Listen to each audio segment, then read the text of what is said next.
How to fix iPhone camera stuck on black screen. Let's get started. For that, first of all, you need to go ahead and simply swipe up from the bottom of your screen.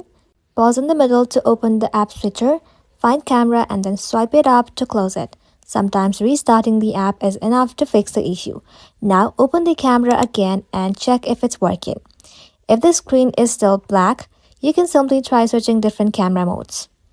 You can simply tap through photos, videos, portrait, and many more. This can help refresh the camera if the issue is caused by minor software glitches. After that, open up Settings.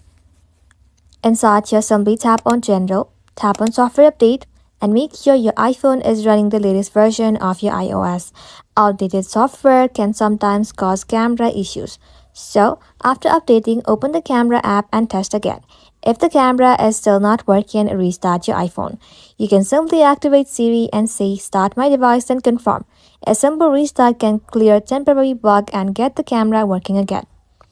That's it. Thank you all for watching. If this video was helpful, consider subscribing to our channel and liking this video.